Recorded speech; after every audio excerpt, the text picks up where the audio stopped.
মোৰ বুঢ়াৰী হৈছিলে, ডাঙৰ বুঢ়াৰী। মাকৰ ঘৰলৈ গ'ল, মাকৰ ঘৰত গৈ থাকিলে, কেইদিনমান থাকি মেলিহে ঘৰলৈ আকৌ উভতি আহোঁ বুলিও আহিলে। আহি এতিয়ালৈকে ঘৰ পোৱাহি নাই। আজি কিমান দিন হৈ গ'লগৈ, খা খবৰ নাই, ক'ত আছে ল'ৰা ছোৱালী। আমি এইটোৱে চিন্তা কৰি আছো। মাকৰ ঘৰলৈ কেতিয়া গৈছিলে?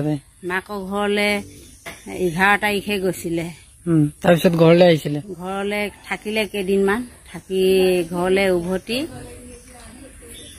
কেই তাৰিখে আহিছিলে মাকৰ ঘৰৰ পৰা সেইটো মই নেজানো।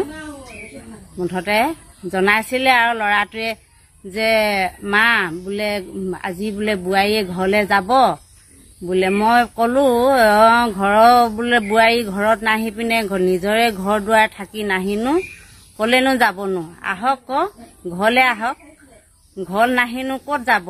মই সেইখাই ভাবিছিলো। আজি কেইদিন হ'ল বোৱাৰীজনী আপোনালোকৰ ঘৰত নাই? যোৱা 11 তাৰিখ, যোৱা মাহৰ 11 তাৰিখে মাকৰ ঘৰলৈ যোৱা। তাৰপৰা ক'ত মাকৰ ঘৰত থাকিলে আৰু কেইদিনমান থাকি আৰু যোৱা শুকুৰবাৰে ঘৰলৈ আহোঁ বুলি উভতি অহা হৈছিলে।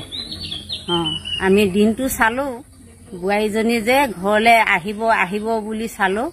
তাৰপৰা গধূলি হৈ গ'ল। গধূলি হোৱাৰ পাছত আমি ভাবিলো আজি এতিয়ালৈকে ঘৰ পোৱাহি নাই, কি হ'ব কি নহ'ব চিন্তা কৰিলো। ল'ৰাইও মানুহজনো ফোন কৰিলে, মা বোলে বোৱাৰী ঘৰ পালেগে নাই। ল'ৰা ক'ত আছে আপোনাৰ? মোৰ ল'ৰা বেংগলত আছে, বেংগলত কাম কৰি আছেগে। আপোনালোকে এজাহাৰ দিছে থানাত? থানাত এতিয়া উপায় নেপালো আৰু। ক'লে গ'ল কি কথা, ক'ত হেৰালে। আমাৰ মনটো খলি ধলি লাগি গ'ল।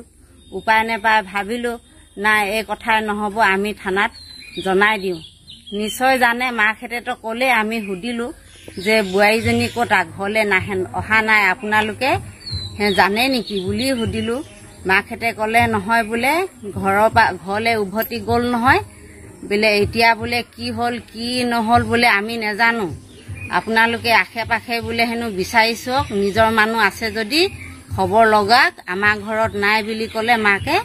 সেই কোৱা দেখি আমাৰ মনটো উকুল ঢুকুল লাগিলে। ভাবিলো নাই কি হৈ গ'ল, ল'ৰা ছোৱালী পৰিয়াল লৈ মাক সৈতে হেৰাই গ'ল। আজিলৈকে আমি খা খবৰ পোৱা নাই।